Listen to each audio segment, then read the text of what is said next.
Warahmatullahi wabarakatuh. Waalaikumsalam. Assalamualaikum warahmatullahi wabarakatuh. Sebelumnya memperkenalkan diri dulu. Ya. Nama saya Ngupadi, ini dari cabang Kasihan. Kasihan Bantul. Ya. Ya. Asuhan Bapak Suparmin. Ya. Saya ini udah 6 kali datang ke sini Pak Ustadz. Sebetulnya ini pertanyaannya ini udah mau saya sampaikan waktu itu kehadiran Pak Menteri itu, tapi berhubung pulang pagi, ya itu jadi nggak jadi. Yang pulang pagi siapa? Itu Pak Ustadz kan baru jam 11 sudah ditutup pengajiannya gitu Saya loh. belum pulang, itu pulangnya sore kok saya. Pagi. Ya, ya karena saya belum dapat kesempatan gitu Pak Ustadz. Ya. Yang ingin saya tanyakan, mohon diterangkan apakah ada hadisnya atau ada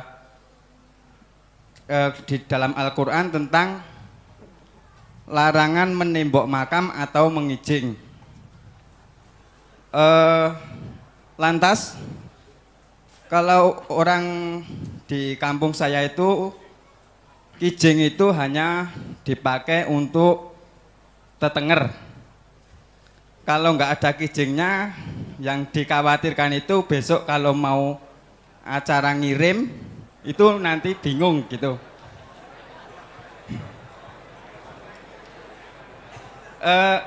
Seandainya kijingan itu dilarang,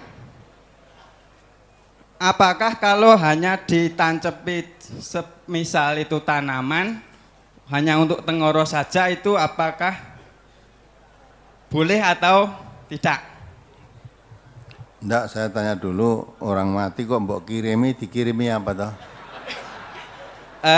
Biasanya kalau di dusun saya itu nganu Pak Ustadz, kalau musim ruah, ruah itu ada acara nyadran dan nyekar, itu tahlil bareng-bareng di makam gitu. Lah ya, yang mati dikirimi apa? Doa Pak. Oh, kirimi doa. Ya. Terus Kirimannya lewat mana? ya itu nganu Pak Ustadz, cuman acara gitu, itu perkara tekan ro tidak ya nggak tahu wong. Enggak. Nggak ada laporan terkirim gitu loh Pak. Saya tidak nanyakan tekan apa tidaknya, yang kamu kirimkan lewat apa? Ya itu tadi doa-doa itu Pak. Saya kirimannya lewat ngendi? Malah bingung ya Pak saya ini. Ya, terus. Selanjutnya ini numpuk, sudah 3 kali baru dapat kesempatan ini ngomong ini. Saya ini pernah bertukar kawruh sama nyuwun sewu, saya ini punya tetangga itu udah lebih dulu ngaji di LDII. Itu ternyata hadis sama Qur'annya itu ternyata sama. Yang saya tanyakan dan yang dia bicarakan itu ternyata sama. Cuman dia itu pernah bilang bahwa kijing itu nanti saat Dajjal itu muncul, itu nanti dari atas itu kelihatan lah, yang makam yang dikijing tadi nantinya itu akan diinjak, lantas yang dikubur itu dibangkitkan untuk dijadikan pengikutnya. Itu ada di dalam hadis atau tidak? Yang kedua, menyampaikan kebenaran itu kalau Al Ustadz itu istilahnya apa adanya. Nah ini kan, ini saya juga belum tahu kebenarannya itu gimana. Maksud saya itu katanya ada warga dari kita ini eyel-eyelan sama orang tuanya Pak Ustadz. Ya itu masalah kijing tadi. Berhubung anaknya tadi itu udah masuk ngaji di MTA udah agak lama itu, kan orang tuanya mau anaknya itu, yang temannya itu anaknya meninggal, terus orang tuanya itu punya inisiatif untuk ngijing anaknya tadi. Lantas ditolak, terus orang tuanya tadi bilang, iki sesuk nek aku mati, aku yang mengetok kaya ngono kuwi minta glundung kaya kucing gitu. Lantas anak tadi itu malah jawab, "Oh, nek kowe ra trimo arep ngopo?" Nah, gitu. Yang saya suwunkan preso itu, apakah menyampaikan kebenaran tersebut dengan nada seperti itu? Saya minta pendapatnya Al Ustadz itu bagaimana? Aku ya mau katanya, kira orang kamu udah dengar sendiri katanya begitu. Iya, gini loh Pak, maksud saya seandainya itu benar-benar terjadi, itu ya saya ya prihatin, cuman saya minta pendapat Al Ustadz, mudah-mudahan aja tidak terjadi. Gitu. Untuk yang ketiga Pak Ustadz, borong ini, Terakhir, ya. menghadiri acara selamatan, tapi niat kita itu hanya untuk acara kemasyarakatan. Budi luhur gitu toh. Ya untuk guyup itu. Nyatanya budi luhur. Ya. Nah itu apakah kita termasuk ciri-ciri orang yang munafik? Padahal itu menurut Ustadz kemarin itu ciri-ciri orang munafik: satu, bicara bohong, bila berjanji ingkar, bila dipercaya khianat, bila berdebat bergudul, itu ya. Nah itu apakah yang saya tanyakan tadi juga termasuk orang munafik? Kiranya cukup sekian dulu yang saya tanyakan. Terima kasih atas jawabannya. Billahi taufik wal hidayah. Wassalamualaikum warahmatullahi wabarakatuh. Assalamualaikum warahmatullahi wabarakatuh. Jadi untuk lebih jelasnya, larangan mengijing makam tadi nanti kamu beri buku aja Risalah Janaiz. Nanti belum pulang mampir di toko itu ada Risalah Janaiz. Di situ sudah diterangkan. Nah, lah perkara nek dikijing itu didelok kon dhuwur dajale. Andane dajale ndelok kon dhuwur iki dajale wujude apa kok iso kan dhuwur barange mabur apa gimana? Nah, terus kelihatan nanti untuk medun dajal mancik kijing tadi itu dah. Nah, terus yang dikubur di dalam yang dikijing tadi kubur dibangkitkan terus dadi bolone dajal. Lah kok kowe tekok lah ning hadis ya, lah kamu entuknya dari mana kok tekon aku kuwi? Ya barangkali kalau Ustadz sudah ada Enggak, saya enggak begitu, enggak tahu saya. Nah, jadi kalau diterangkan yang itu kamu tanya yang menerangkan, jangan tanya saya. Wong kijing jelas kalau dalam hadis Nabi itu mengijing kuburan itu hukumnya haram. Ya. Menulis juga ditulis aja itu tidak boleh kok. Gue tenger, ya. Terus ditancapi apa nek tujuanmu ditancapi apa gue tenger sekedar tanduri sembujo apa-apa, tapi jangan sampai so nek ngirim ben ora. Nah, itu enggak ada tuh. Arep mbok kirim apa? Maka saya tadi tanya mbok kirim apa. Nek ruwah dikirim ambengan. Yang biar ruan tuh di kuburan udah makan-makan gitu tuh. Ya. Nah ya, apa yang mati masih butuh makan begitu. Nah, nek kirim nasi makan salah, ya kok ben ditu karo kancane kono ya. Apa begitu?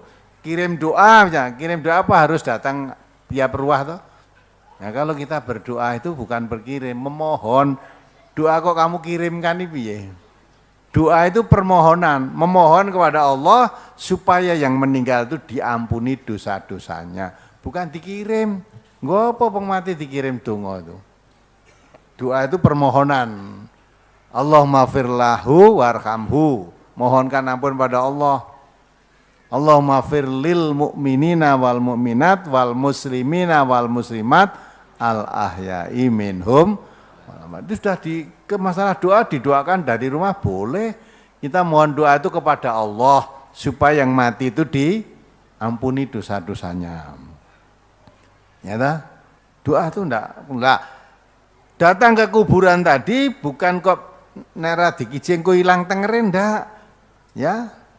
Sebab apa? Datang untuk ziarah kubur itu fungsi utamanya supaya kamu ingat bahwa kamu nanti akan mati, tazkiratan lil maut, mengingatkan kamu akan mati. Perlunya apa? Kalau saya ingat bahwa saya nanti juga akan mati seperti yang dikubur ini, supaya kita siap-siap. Mumpung saya belum masuk kubur ini, yang saya persiapkan. Kalau sudah masuk di dalam kubur ini, yang dibawa apa? Itu sudah dipersiapkan bekal untuk menghadapi mati itu disiapkan. Masalah berdoa kepada Allah, ya di rumah aja boleh. Lah ziarah kubur apa enggak boleh? Boleh. Ziarah boleh. Berdoa di kubur juga boleh, memohonkan ampun. Jangan minta sesuatu kepada yang dikubur. Gitu ya. Nah, kembali pada pokok pertanyaan, kalau yang nanti nembok kuburan atau dikijing tadi menurut tuntunan Rasulullah itu tidak diperbolehkan. Haram itu ya kan? Makam yang dikijing akan dijadikan pengikut Dajjal, saya belum tahu. Ya, cilaka no dia. Ya. Bab ngijing itu diharamkan. Enggak boleh. Lah yang mengijing itu yang hidup apa yang mati? Yang hidup. Masa sing dosa sing urip terus yang mati dijadikan temani Dajjal mergo kowe dikijing. Loh karep saya ya ndak mau dikijing ora iso ngelekke, saya sudah mati. Nah, maka kalau sudah mati, orang Islam mati itu haknya 4. Kalau sudah diberikan sudah lunas. Dimandikan, dikafani, disolatkan, dikubur itu kalau orang mati itu Islam. Ya, dikubur dikubur selesai. Ndak usah tambahi kijing, ndak usah tambahi anglo, tambahi kayu apa, ndak usah tambahi. Lah kalau mau mendoakan boleh, setiap saat boleh doa. Rasa nunggu tiap ruah, setiap saat kamu boleh mendoakan, memohonkan ampun orang yang sudah meninggal tadi kalau ketika hidupnya Islam.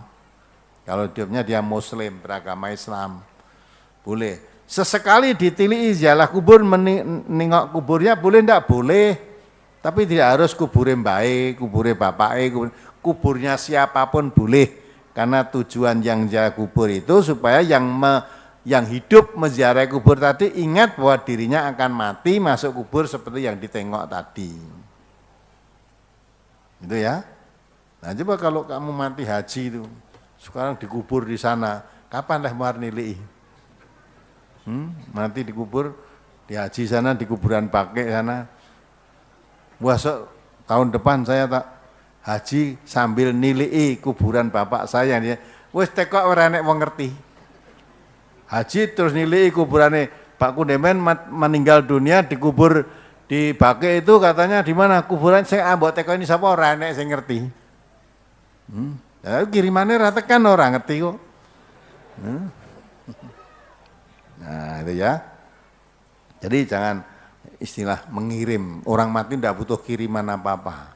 Orang mati itu kalau dia Muslim didoakan, dimohonkan ampun kepada Allah. Ganjaran ora iso mbok kirim, ora tekan. Ya, bab nek ganjaran itu kata Allah, siapa berbuat baik kalau ada ganjarannya untuk dirinya sendiri. Jangan kamu kirim-kirimkan wong dosamu ejek pirang-pirang gitu kok. Dosanya masih banyak, ganjarannya sithik, maca Quran nek enek ganjarannya moh nampa tak kirimke mbahku sing. Nah, namun kalau mau tetap gitu silahkan, tapi kalau ditanyakan dari tuntunan dengan Al-Quran tadi nggak cocok. Quran mengatakan man amila sholihan falinaf. Kalau kamu baca Quran ada pahalanya, pahalanya untuk kamu sendiri, bukan untuk yang lain. Nah, orang mati tadi bukan dikirimi, dimohonkan ampun kepada Allah supaya dosanya diampuni. Amal baiknya diterima oleh Allah, ditempatkan di sisinya yang bahagia, yang lebih enak daripada ketika hidupnya di dunia. Nah itu boleh didoakan begitu. Ya. Menyampaikan kebenaran apa adanya. Ya memang menyampaikan kebenaran itu apa adanya, jangan yang tidak ada disampaikan, ya, campur-campur. Karena Allah sudah mengatakan, ya, benar salah itu sudah jelas. Yang benar ya benar, yang salah ya salah. Sudah berulang kali saya katakan, Islam tidak pernah mengajarkan setengah-setengah. Ya, yang halal jelas, yang haram jelas. Ya, yang abu-abu itu tidak ada. Al-halalu bayyinun wal haramu bayyinun. Al-haqqu mir rabbikum. Man sya'afal yu'min wa man sya'afal yakfur. Al-haqqu mir rabbika fala takunanna minal mumtarin. Udah jelas. Maka kalau menyampaikan agama, sampaikan apa adanya. Perkara masyarakat, sampaikan apa adanya. Mau menerima, terserah, tidak menerima, ya terserah aja, tidak apa-apa. Jangan menyampaikan yang bukan agama dikatakan ini agama. Karena masyarakat ini masih suka begitu, ya saya sampaikan begitu. Selamatan boleh apa enggak? Boleh, niyatono sedekah. Nah itu kan, umumnya kan gitu. Nah kalau cara Islam gimana? Selamatan itu gimana toh? Kalau selamatan pada umumnya minta selamat dengan cara makan-makan begitu, selamat supaya tidak diganggu yang bau reksa kampung ini atau desa ini dengan cara begitu, cara Islam tidak ada. Bahkan kalau minta selamat kepada selain Allah itu termasuk dosa syirik, dosa besar. Ya. Kalau orang Islam yakin hanya dengan Islam itu cara selamat, maka Allah katakan yahdi bihillahu man ittaba'a ridwanahu subul salam. Menunjukkan manusia ke jalan keselamatan. Itu dengan mengikuti Al-Quran itu, ikuti jalan keselamatan. Bukan dengan selamatan-selamatan begitu. Wah ini arep 17 Agustus. Ya, kendurian-kendurian di perapatan-perapatan biar selamat. Enggak ada cara Islam gitu itu. Ya. Nah sekarang kalau kita ikut membantu begitu, boleh apa tidak? Kalau menurut Allah, ya, ta'awanu alal birri wa taqwa wala ta'awanu alal ismi wal bantu membantu itu boleh dalam kebaikan dan takwa. Jangan bantu membantu kepada perbuatan dosa dan permusuhan, apalagi mengandung kemusyrikan. Musyrik itu dosa besar yang oleh Allah tidak diampuni dosanya. Allah itu paling murka kalau disekutukan dengan yang lain. Maka sampai Allah mengatakan innallaha la yaghfiru ayyushraka bihi wa yaghfiru ma duna dzalika liman yasha. Allah tidak mau mengampuni dosa syirik. Tetapi Allah mau mengampuni dosa-dosa selain syirik kepada siapa yang dikehendaki. Jadi dosa syirik itu tidak diampuni oleh Allah. Maka kita tidak usah, wong dosa syirik tidak diampuni oleh Allah kok kita malah bantu-membantu. Kalau tidak membantu kita datang niatnya sedekah. Kenapa sedekah tidak kamu kaitkan dengan kemusyrikan? Ya. Nah nanti dikatakan tidak umum, dikira orang seneng kemerdekaan. Siapa yang bilang tidak suka kemerdekaan? Apa tandanya seneng kemerdekaan itu terus ya, kondangan yang perapatan-perapatan itu? Nah, kalau kamu cinta kemerdekaan itu, diisi kemerdekaan itu dengan hal yang baik, yang positif, yang membangun, ya, jangan malah merusak. Mumpung merdeka, nah terus berbuat semaunya, terus mendem-mendeman, terus tayuban, nah, terus apa? Demeni cah SMP, karena ini merdeka kok. Loh, jangan begitu, isi yang positif, gitulah. Bangun mental ini, bangunlah jiwanya, bangunlah badannya, gitu ya. Bangun jiwa itu dengan ngaji ini. Bangun jiwa kok dengan ya ekstasi, dengan narkoba, dengan ya minuman yang di luar dosis itu merusak jiwa. Ya. Itu ya. Itu kemudian yang terakhir yaitu menghadiri keselamatan tadi. Kalau menurut Quran tadi tidak dibenarkan. Menurut hadis, kalau kamu tahu ya selamatan-selamatan yang mengandung kemusyrikan itu, Nabi mengatakan man ra'a minkum mungkaron falyughayyirhu biyadihi wa illam yastati' fa bilisanihi wa illam yastati' fa biqalbihi wa dzalika adhaful iman. Kalau jelas itu suatu kegiatan kemusyrikan, ya, kalau kamu datang, kalau mempunyai kemampuan, mempunyai kekuasaan, bubarkan itu. Jangan berbuat syirik. Ya. Kalau tidak ada kemampuan, kamu datang boleh menasehati. Tidak usah begini-begini ini, minta selamat itu kepada Allah, jangan kepada yang lain. Nah, itu dinasehati. Nasehati pun tidak berani, kalau kamu tidak suka dengan hatimu, tanda hatimu tidak menyukai kemusyrikan itu, kamu jauh dari tempat itu. Maka tinggalkan, nggak usah datang, wong tidak suka saya. Ya, hanya meninggalkan, tidak menasehati, tidak mencegah, hanya meninggalkan itu, kata Nabi, selemah-lemah iman. Masih punya iman tapi lemah. Lah kalau meninggalkan pun tidak, malah nengkrus nunggani neng kono. Ya, ya. Ditumi panganan ya melu mangan wes. Nah, jadi iman sedikit pun tidak ada. Wes bar manut ya karepmu ora ya karepmu. Nah.